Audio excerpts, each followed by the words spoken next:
Nachukua nafasi fupi tu nisungumze state ya kanisa, na nikizungumza state ya kanisa halafu tutaomba. Na hakuna mahali shetani atakupeleka kwa sababu sisi si mali yetu, sisi ni mali ya mwenyewe na sisi ni mali ya Mungu. Jina la Bwana libarikiwe sana. Katika utafiti wangu na uchunguzi wangu nimekuja kuona ile shida ambayo kubwa iko na watu ni kwa sababu sasa ukiitwa Nairobi utajua either utatumia coast bus, modern coast ama standard ukianza safari yako ya kuelekea Nairobi. Na nimekuja kuona ile shida ambayo iko naye katika state ya kanisa ni kwa sababu watu wengi hawajajua safari hii walianzia wapi. Jina la Bwana libarikiwe sana. Hawajajua safari hii walianzia wapi.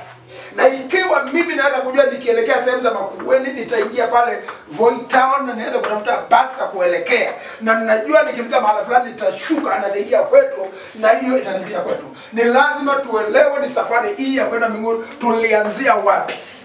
Na uelewe kufikia hapo uko stage gani. Na uwe mwerevu kama vile ukitoka Mombasa unaona kibao kinaandika mbona niko Voi. Kibao unadozi kidogo mtu andai. Yaani unajua kusoma na unasoma na sema ninaona sasa nimebakiza kipindi fulani ili nipate kuingia Nairobi.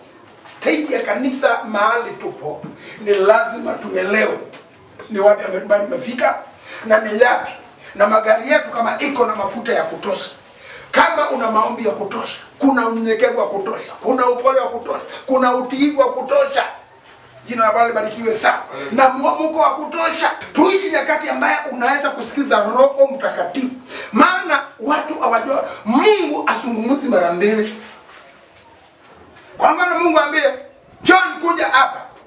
Yaani Mungu akisema hivyo amemaliza.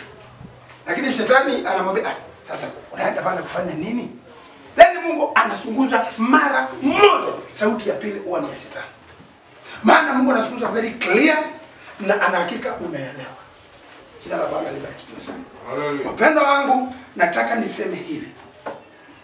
Na ufungue masikio yako. Haya nje na yale ya ndani. Jina la Bwana libarikiwe sana. Na kuanzia leo ujue kabisa Biblia inasema hivi. Kwako wewe na kwangu mimi kuingia hayo malango ya dhahabu, uingie mbinguni na uone vile Mungu anapokaa akingojea ukae na yeye milele na milele. Jina la Bwana libarikiwe sana. The Bible says I must be converted. You must be converted. You must be changed. You must be transformed. Bwana Yesu asifiwe sana. Kwako wewe kuinua mikono yako. I'm sorry. Kwako wewe kuinua mikono na Roho Bwana ashuke na anene na utoke na usikie umeburudika. Ni lazima ujue you must be converted. You must be changed. You must be saved. Jina la Bwana libarikiwe sana. Na safari hii ya kwenda mbinguni haianzi Mombasa, haianzi Nairobi. It is at Calvary. Mahali pale msalabani. That is where we started our journey. Pale msalabani Yesu akisema Eloi, Eloi, la'amaka sabakthani. Hapo ndipo ulipoanza safari yako. Yaani mambo imekwisha. Upuzi wa dunia hii umekwisha. Matatizo na mazinga omba wachawi na warogi na maonevu na vita vyote kwa Mkristo, kwa mtu anayependwa nami, Yesu alisema pale msalabani mambo yale imekwisha. It is at Calvary where we started this journey. Na kama haujajua mahali ambayo umeanzia safari hii, ni rahisi kukaa kama wana wa Israeli. Maana wana wa Israeli walikufa 23,000. Maana Mungu anasema ukisikia nyoka amekung'ata usiendelee nimeng'ama na nyoka. Yesu alipogeuzwa na kuwa ule nyoka, alisema uking'atwa na nyoka usiendelee kuangalia ni maroko ama nini. Tazama nyoka wa shaba na utaishi. Kwa hiyo watu walikuwa wanang'atwa na nyoka na watazama msalaba na wakaendelea. Lakini nyakati hizi unaona nyoka inasimama maroko. Kwa bado unaona ikanyega nyoka ni ile sumu. Sio nitapona. Hauwezi kupona maana unasema haujui kama utapona. The Bible says it is at Calvary where we started this journey ya kwenda mbinguni.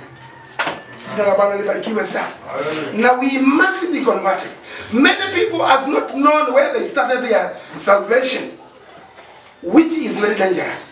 You must see your sins before God. Kama kuna kitu ndani yangu ambacho akimbendezi Mungu, usingojee nabii aje akuelezee. You must be able to see that kind of sin. Hallelujah. Na Biblia nasema it is at Calvary where you must kick off. Jina la Bwana libarikiwe sana. Hallelujah. Na kazi ya wokovu ni kazi ambayo inakaa ni kifumba macho.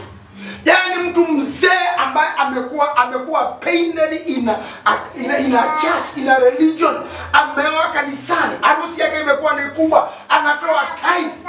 Anaenda anauliza Yesu, yaani wewe unatumia akili nzuri, yaani mimi mtu kama mimi nirudi niingie katika tumbo ya mamangu tena nizaliwe? It doesn't work. Hivyo ndivyo aliyeelewa kwa misingi yake ya dini na kwa ufahamu wake mdogo na kukushikilia neno la Mungu na kuchukua Mungu kama kwamba aidha ni mzee wa mtaa. Jina la Bwana libarikiwe sana. So kwako wewe na mimi ni lazima tujue where we started our journey, na kwamba you must be converted. Moyo wako lazima uwe na mageuzi. Macho yako lazima iwe na mageuzi. Baada ya kuingia ndani ya Yesu, vile ulikuwa unaangalia vitu na ngeuka. Vile ulikuwa unavuta masikio, fulani yako namna gani? Fulani yako namna gani? Vile ulikuwa unasikiza vitu, masikio hayo kata. Na masikio yako uyache unase vitu vya mbinguni. Jina la Bwana libarikiwe sana. So, nikiisha jua mahali ambaye nimeanzia hii safari ya kwenda mbinguni, sitakuwa na shida. Au utakuwa na shida. Lakini kutojua mahali ambapo umeanzia safari hii, utakuwa na shida. Simply because kama haujajua mahala ambaye umeanzia safari hii, inakuwa ni shida. Bwana mmoja mponya nami kitabu cha Warumi mlango ni wa 6 na mstari wa 11. Pathway from Calvary. Jina la Bwana libarikiwe sana. Pathway from Calvary.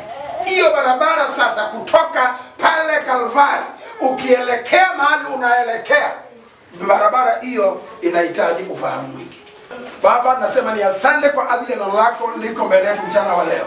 Neno hili naomba Mungu wangu na Bwana wangu ukaligeuze, na neno hili likanena kila mmoja kwa njia ya kipekee, kwa upana, kwa undani na hata kwa usahihi. Kwa ninyi nanyi jihesabuni kuwa wafu kwa dhambi na walio hai kwa Mungu katika Kristo Yesu. Bwana Yesu asifiwe. Hiyo inaitwa pathway from Calvary. Wewe na mimi tujihesabu kwamba sisi ni watu ambao tumenyamaza mochari, lakini tuai katika mambo ya mbinguni. Ninasema nini? Unaweza kaa na watu wenye dhambi na wanatenda dhambi, tena zile deadly sin, lakini wewe ukawa hautenda. Simply because it's no longer you living, but Christ who lives in you. Jina la Bwana libarikiwe sana. Pia nanyi, wewe na mimi, tujihesabu. Pia ninyi, tuanze kwa sababu 1, 2, 3 tumpate hesabu. Tujihesabu kwa kwamba sisi ni watu ambaye tumefia dhambi na tumo katika misingi ya dhambi tena. Jina la Bwana libarikiwe sana. Na tuwe hai katika mambo ya Mungu. Mungu akisema mpende jirani yako, mpende adui wako, sema ndio Bwana. Mungu akisema ombeni bila kukoma, ndio Bwana. Mungu akisema mpende adui wako, ndio Bwana. Tujihesabu tumeivia dhambi na tuko hai katika mambo ya Kristo. That is pathway from Calvary. Now after repentance, be dead of every sin that you know, and walk like a transformed person. Walk like a changed person. Jina la Bwana libarikiwe sana. Baada ya kuambiwa sema nyuma yangu, Bwana Yesu, Bwana Yesu, naja kwako, naja kwako. Immediately after that, dhambi yoyote unayejua wewe as individual, kick that sin out of your life. Usingojee nabii akwambie unajua kuna mambo, kile kitu unachojua kama vile Reverend anakuambia ni ule ukweli unaojua tu, ukweli wote utakao kutoka huko. Jina la Bwana libarikiwe sana. Now after repentance, be dead of every sin that you know and walk like a transformed creation. As a brother, as a sister in Christ, walk that is worthy of vocation. Jina libarikiwe sana. Usingojee mtu kukupatia max. Ule mtoto fulani bright, jua kwamba wewe ni bright. Ule mtoto fulani anajua mahesabu. Usingojee hiyo. Jua kila formula mwalimu ameonyesha concerning mathematics, you allow it to assimilate in your system. Na unajua kama hesabu wewe ni mtu wa usingojee nabii akwambie wewe ni bright. Stick on that. Na unajua mimi grade yangu ni Bwana Yesu asifiwe. Kila kitu unachojua ambaye kinaweza kuwa ni kero katika ufanisi wako, hicho kitu epukana nacho. And walk like a transformed creation, a brother or a sister, a student, a boy or a girl. Katika dobe prison, katika uwanja, walk like a lady, walk like a student, walk like a boy ambaye hapa duniani na Kenya na Voi wewe unakuja kutalii hapa Voi. Lakini wewe tufanye ile mambo vijana wa kiume na wa kike wanafanya. Wewe ukiwa hapa Voi wewe ni mtalii, unaishi na watu lakini mtandao wako uko wapi? Mtandao wako uko mbinguni. Amen. Hallelujah. Amen. Walk worthy of salvation. Jina la Bwana libarikiwe sana. In this salvation, katika wokovu huo unaojua na unaosikia ukiwa ndani yako, the Bible says you must meet oppositions. Umeokoka, hakuna mtu anakataa. Umemjua Yesu, hakuna mtu ana shida, lakini you must meet oppositions. Ukiwa shuleni, tuwe mbona msichana wacha zako. Wokovu gani wewe? Anaomba wokovu gani? Then utakutana na changamoto na vipingamizi vingi ajabu. In this salvation, you must meet many opposition from every corner of your life. Jina la Bwana libarikiwe sana. All corners of the world. Unatoka Voi, unaingia shuleni mahali unasomea, unakutana wanafunzi vichwa ngumu. Unakutana wasichana vichwa ngumu. Unakutana watu vichwa ngumu. Lakini kile chakula ambacho haujasikia kikipikwa kwenu, chakula hicho usile. Kile kitu ambaye haujaona mama na baba wakifanya, hicho usifanye. Hata kama kiko shuleni, no matter how entertaining it is, say no to that distribution. Amen. Subiri Bwana Yesu. Bwana Yesu asifiwe. Baada kuokoka, kama Yesu angeona tukiokoka, angetuita mbinguni. Lakini nasema wewe ni kondoo, lakini uko katikati ya umbwa mwitu. Umeokoka, unampenda Bwana, upendi mambo ya dunia hii, lakini uko katikati ya wale watu wanaopenda mambo. Jina la Bwana libarikiwe sana. Kitakacho kusaidia, kitakacho nisaidia is only being dead to sin and alive in Christ. Hallelujah. But this is what the Bible says. You meet oppositions from all corners of the world. The first enemy ambaye ukiokoka, the first enemy kukutana naye ni mwili wako. Kwani umefanya nini? Vile umeokoka, ile mambo umefanya. Ile mambo sasa umeacha. Yaani umeokoka. Na ile deal, zile deal umeacha. Ati umeokoka. Na ile deal tulikuwa tunapiga. Yaani umeokoka. Wacha fikiria vizuri. Fikiria. Adui wako wa kwanza kukutana naye baada ya kusema yes Lord, it is your flesh, it is my flesh. Na hapo ndipo penye mtu mwenye hekima anayesikia neno la Mungu linasema nini, na ajue kusema ndio ya Mungu ni ndio na la ya Mungu ni la, na hapo Mungu anakusaidia. The Bible says the first enemy you will meet to oppose you will be your own body. Your body will raise against you. But don't give up. Encourage yourself in the word of God as the light of your feet, as the light in every time you walk. Kulingana na neno la Mungu, kitabu cha Zaburi 20 kulingana na kitabu cha Matthew mlango wa 27 na mstari wa 39. Ukweli wa mambo ni kwamba ikiwa mimi na wewe hatutachukua neno la Mungu kuwa ni taa. Mara nyingi unatoka nyumbani kwako, unatumwa kwa duka na kuna giza. Unajaribu kuambia mzazi, njia mimi najua njia. Hapana mwanangu, chukua tochi. Mami, tochi ni ya nini? Tochi ni nitaenda hivi. Lakini unapotina unachukua tochi, unamleka tochi unaona barabara. Na vile mami amesema hii ni nyoka. Mami nimerudi siende. Kwa nini nyoka hapo hapa? Umemwonaje? Si nimemleka kuja sio mwanangu, rudi.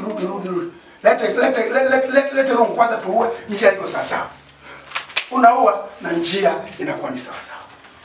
Jina la Bwana libarikiwe sana. So tunapolichukua neno la Mungu kuwa ni taa yetu, neno la Mungu kuwa ni msaada wetu, hatutaweza kujikwaa katika safari hii ya kwenda mbinguni. Bible says, don't give up, encourage yourself in the word of God as the light to our feet, as well as our thoughts. You need the word of God, that is faith, and a victory must be seen. Hebu soma Mathayo 27 na mstari wa 39. Hebu soma hapo. Matthew 27 and verse 39. After you are saved, the world will revile you, abuse you, hate you. The same was done to our Lord Jesus Christ.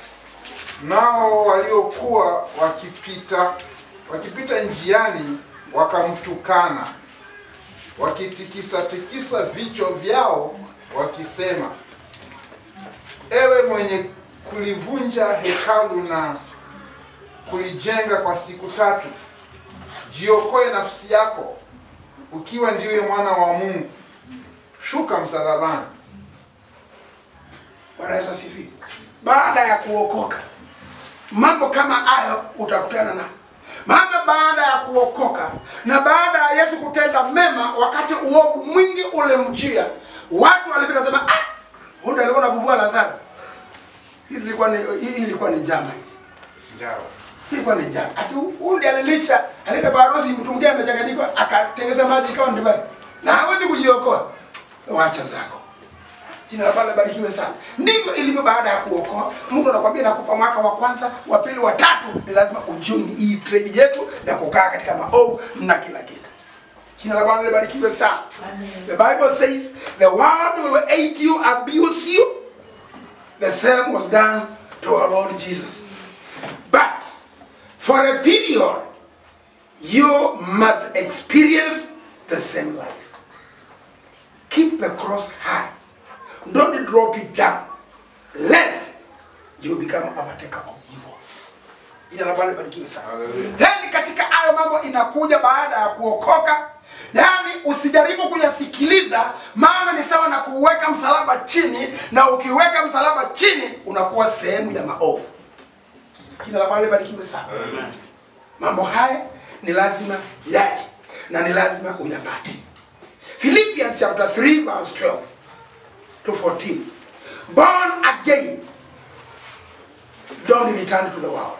Again, but be conformed, be changed, be transformed, be changed, be converted into the newness of life. Bwana Yesu asifiwe sana. Katika safari hii ya mbinguni, mhubiri mmoja akasema, it is not bread and butter, it is not bread and honey.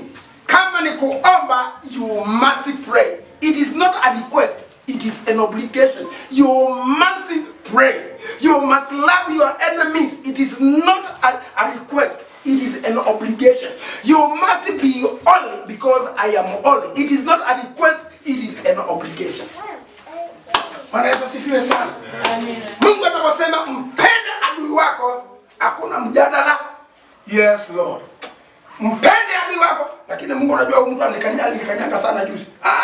Si mjadala. Mpende adui wako, lakini unajua juzi alinitukana sana. Mungu wetu anasema mara moja, na kwako wewe na kwangu mimi ni kusikiliza. Philippians chapter 3 verse 12 to 14. Tusomewe hapo. Na mwingine afungue David, nawe ufungue 2 Corinthians chapter 3 verse 7.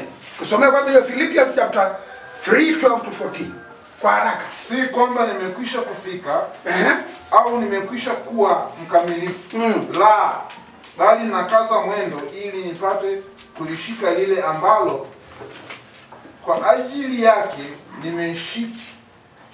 nimeshikwa na Kristo Yesu. Bwana Yesu asifiwe. Ndugu, sijidhani nafsi yangu kwamba nimekwisha kushika, ila natenda neno moja tu, nikiyasahau yaliyo nyuma, nikiyachuchumilia yaliyo mbele.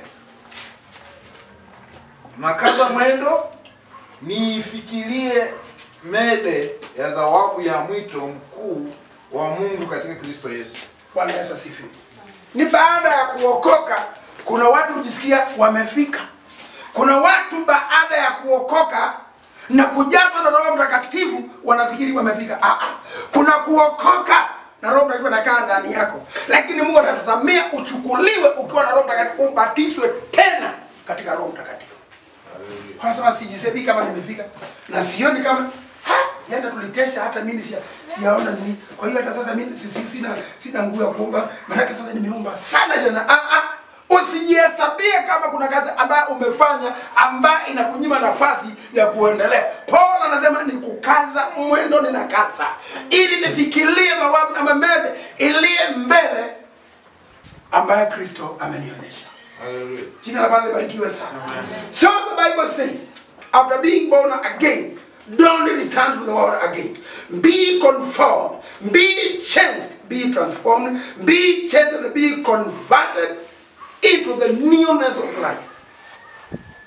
Mwimbaji mmoja alisema, si njia rahisi ya kwenda mbinguni, njiani kuna nini? Kuna miba, kuna makorongo, lakini tukiwa na Kristo yeye urahisisha. Bwana Yesu asifiwe.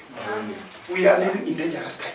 Na the moment unajua kwa kweli una Mungu na umeokoka, anza kuambia Mungu nimeokoka, lakini mbona sijaona mabadiliko? Manake you must be changed, you must be converted, and you must be transformed. Ni lazima ugeuke. Jina la Bwana libarikiwe sana. 3:7 Basi ikiwa huduma ya mauti iliyoandikwa na kuchorwa katika mawe ilikuja katika utukufu, hata Waisraeli hawakuweza kuukazia macho uso wa Musa kwa sababu ya utukufu wa uso wake, nao ni utukufu uliokuwa ukibatilika. Alafu niende pa Soma verse 18. Lakini sisi sote kwa uso usiotiwa utaji, tukirudisha utukufu kwa Bwana, kama vile katika kioo tunabadilishwa kufanana na mfano huo huo, toka utukufu hata utukufu, kama vile kwa utukufu utokao kwa Bwana aliye Roho. Bwana Yesu asifiwe. Yaani unakuta kwamba tunabadilishwa na watu wa dunia wasema kwa kweli huyu nimeamini ameokoka. Huyu nilikuwa na vile anacheza lakini leo nimeinua mikono nimeona ameokoka. Maana Biblia inasema ni lazima wokovu huu ulete transformation. Ni lazima wokovu huu ulete mageuzi. Na ni lazima nyuso zetu ziwe ni yani nyuso zetu ziwe zina ukali mwingine. Tuwe si vile mtu alikuwa anaturishia mambo ya dhambi, na kwa sababu tumekaa kama tumesubiri, tunakaa namna hii, hatuwezi kuangalia mtu squarely on face na kuambia katika jina la Yesu Kristo na ushindo. Lakini nakuta kwamba kwa sababu wokovu ukiwa ni taa imewekwa, unapita mtu akiongea, na kwa sababu amekukazia macho, kama amekukazia macho mpaka sasa macho yako inakosa nguvu, inakaa na macho yako kama hauwezi kuangalia na adui anapata nafasi na anakufinyilia. Lakini ikiwa unaweza kumkazia macho na ukamkazia macho mpaka yale macho yake ikakosa nguvu, atakuwahi.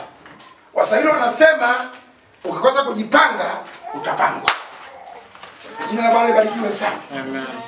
Mpango wa Mungu ni kwamba tubadilishwe kutoka utukufu hadi utukufu, kutoka uwezo hadi uwezo. Umeomba na umechoka, lakini roho ndani yako anaofinyilia mwili, bado unazidi kuomba. Bado unasema ndugu, kwani uchoka nini? Sijana umelala kwa kesha. Kwani iko nini? Si nimesikia tu hata sasa, nimefikiria umelala, hata nimeangalia umeingia kwa kitanda, hata nimesikia kama umengoroma dakika 3. Tena ndio huyo sasa umetokota katika maombi tena asubuhi kumetoka. Kwani ndugu uchoka? Yaani tunageuzwa kutoka utukufu hadi utukufu mwingine. Maana mwili huu wa kuchoka ni lazima ubadilishwe mavazi ya kutochoka. Mwili huu unayesema siwezi ni lazima uvalishwe vazi ya kwamba ninaweza. Mwili huu unayevaa vazi ya kwamba mimi ni mnyonge, uvalishwe vazi ya kwamba mimi ni mjasiri.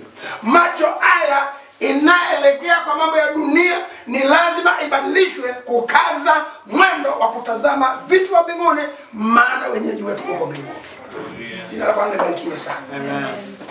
So ule utukufu ulikuwa katika Musa, ulikuwa ni wa ajabu. Maana Mungu alimbadilisha mpaka Musa akawa aangaliki. Lakini sasa Yesu alipoingia ndani yetu, tumekuwa ni zaidi ya Musa. Mungu anasema unaweza kanyanga nge na sumu yake haitakudhuru. Unaweza ng'atwa na nyoka. Ndugu hiyo nyoka imekuuma. Hiyo nyoka imekuuma. Nasikia ni kama kamwiba kamedunga. Hayo unaendelea. Kwani wewe mtu ili ukae kama Paulo.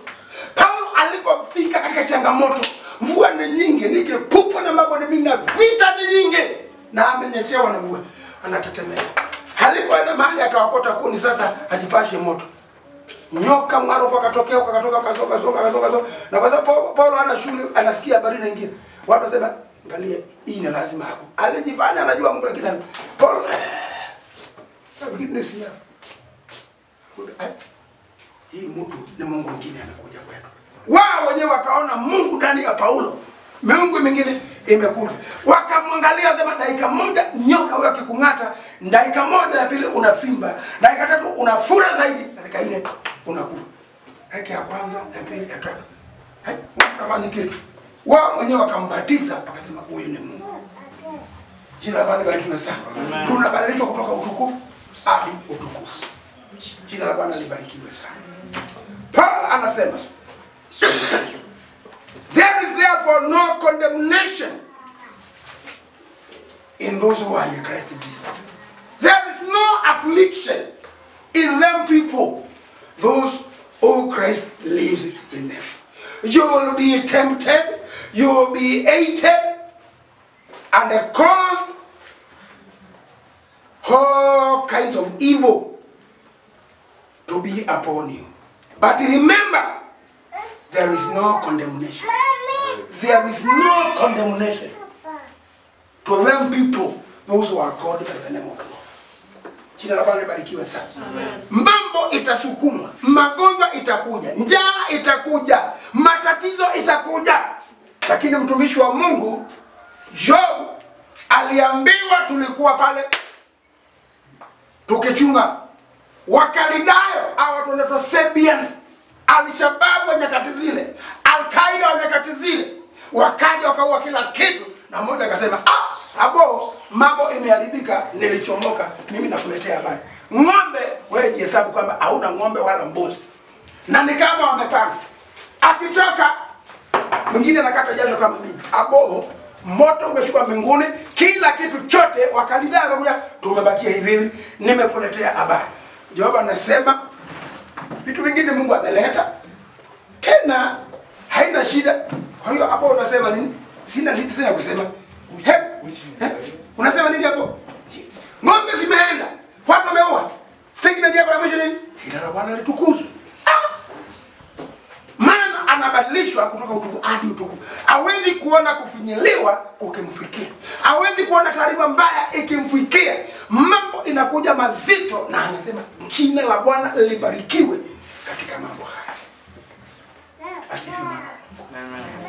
Wapendwa wangu, after salvation, Biblia inasema utachukiwa na utakutana na machukizo na utakutana na shida na aina zote za uovu zitakujia.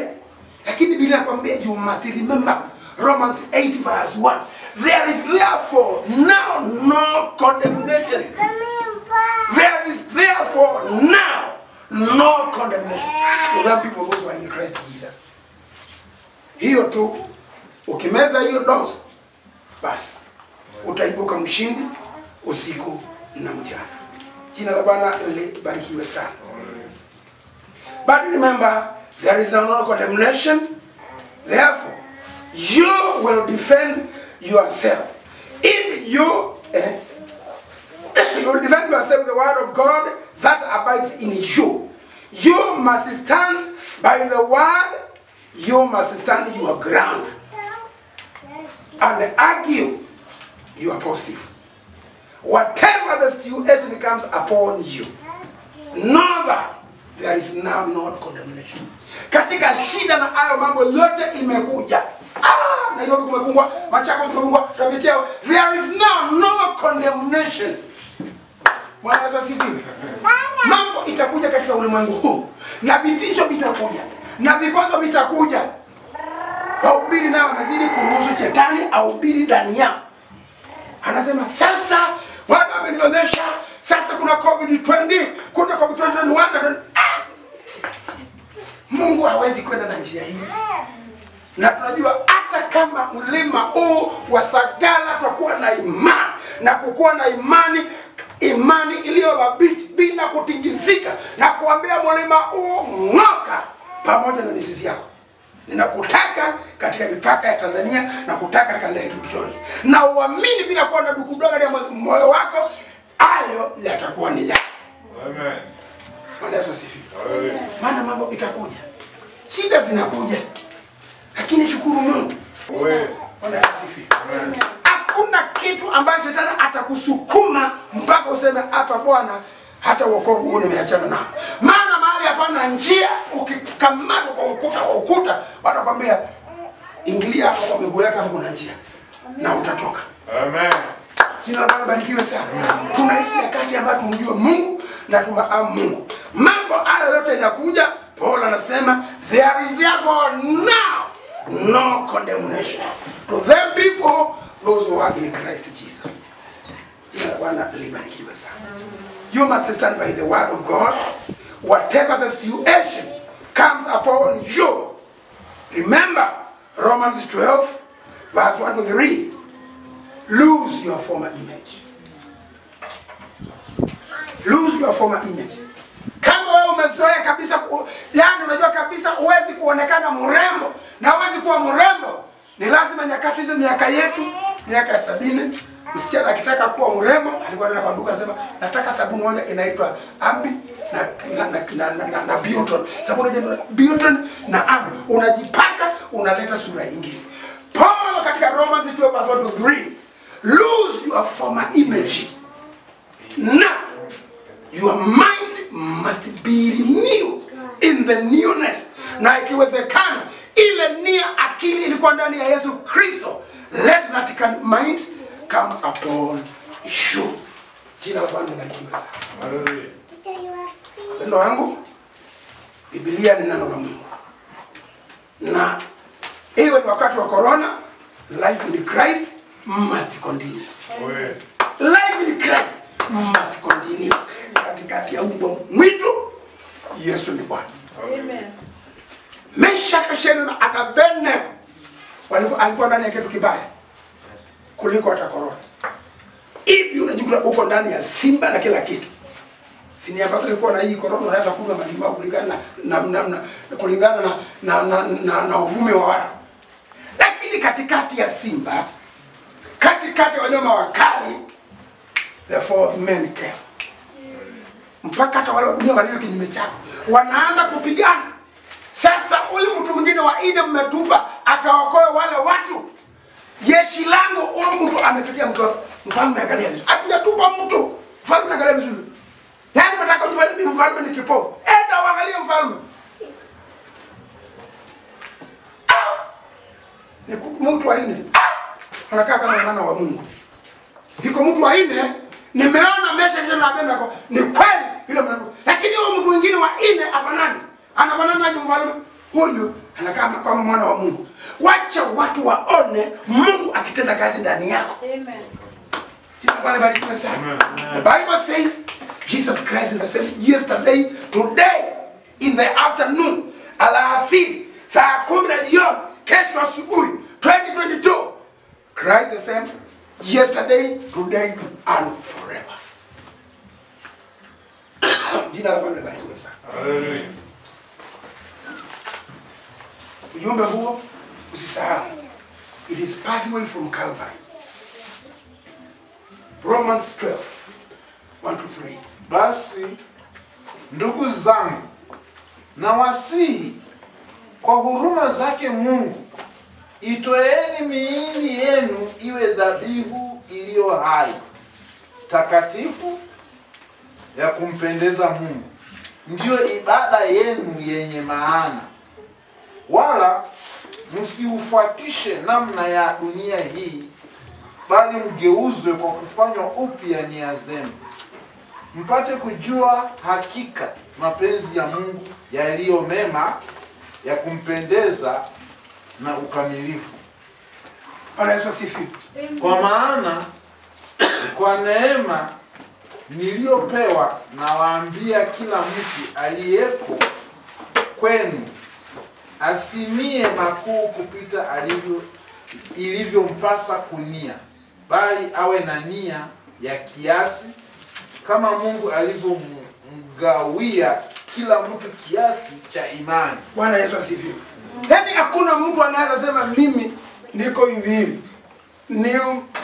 Ni Wakristo wa dini wanaulizanaga, nitasimama mbele ya Mungu nikiwa sina kitu cha Mungu. Kama una kitu cha Mungu utasimama hivyo hivyo. Lakini neno la Mungu linasema Mungu amegawia kila mmoja kipimo cha imani. Na ni lazima tugeuzwe na ikiwezekana nia ile ya Kristo, nia hiyo ikae ndani yetu.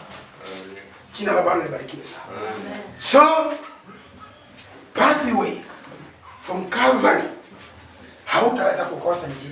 Maana ukitoka Calvary na unajua nini kimetendeka hapa, na unajua kizaazaa utakutana nacho hapa, na unajua ile formula utatumia, hautaweza kurudi huko. Maana ulitoka huko ukaja msalabani, na ukija msalabani sasa hapo ukaonyeshwa njia ya kwenda. Utakwenda, maana msalabani, shida ikiwa unakozodi msalaba, unakwenda vita imekuwa nini, unarudi msalabani.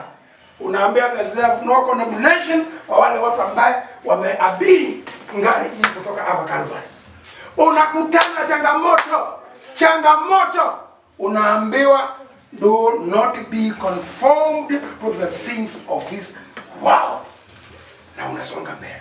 Hallelujah. Maana safari yetu imekaribia. Si vile tutoka huko Calvary kilomita 1,000,000. Maana tangu Yesu aje hapa ni miaka 2000 iliyopita, miaka 2100. Wengine wamesafiri wakafia njia, wengine wamesafiri wakashindiwa njia, na wengine wamesafiri wakafika mbinguni, na wengine wamefika mpaka Paulo akasema imani nimelinda na vita nimechapa, na mimi sina shida. Maana sasa baada nikiweka ngumi, sina ule upumbavu wa kuweka ngumi ni wai ewa. Nikiweka ngumi yangu kubwa, ninajua ninawai mtu chini. Paulo anasema sipigani kama napigana ewa, lakini ninapiga vita ili vizuri. Maana hiyo mbele nimewekewa pale mbele, nimeitazama, na kumbe si mimi peke yangu. Ni kwa wale wote wanaoelewa kuna kitu hiyo wali iko mbele ya hapo, tunawekewa kwako wewe na kwangu mimi. Paulo anasema vita nimepigana na imani nimelinda. Kana kama Timotheo, ili imani ulinde. Na usome kwamba neno la Mungu na usimame imara, mtu yote asikopuuze wala ujana wako. na usome kabisa kudhihirisha na kudhibitisha wewe ni ndugu, wewe ni mama, wewe ni baba ambaye hawezi kukabiliana na aibu. Jina la Bwana libarikiwe sana. Haleluya. Paulo akasema, Timotheo, haya ndiyo mausia yangu ya mwisho. Kesho saa 3 mimi naenda kumiminwa. Unamaanisha nini? Shingo yangu kesho inaenda. Na mimi naenda kuungana na babu zangu. Yaani kwa ufupi matanga yangu inaanza kesho. Lakini mimi sina shida. Hata unajua imani nimelinda. Na vita nimepigana. Na mbele yangu nimeona mbele hiyo. Na kwako wewe linda imani. Kuna watu ambao wakiulizwa kufa chakuwa mawili. Yesu ama ukule risasi. Sema hiyo hata hiyo risasi ilichelewa sana kufyatua. Hata naona iko mbali, wewe weka hapo karibu na ubongo. Kiona anaweka hivi. Maana ameona wewe uko tayari kuingia mbinguni. Maana Paulo anasema hata hii mambo mnafanya mimi mkinioa sio ni njia ya mkato. Hii ni njia ya mkato. Mimi naingia mbinguni. Na kama haija mkato mnaweza sikuendelea kusema habari ya Yesu. Kwa hiyo haya mambo yote kwangu ni faida tu.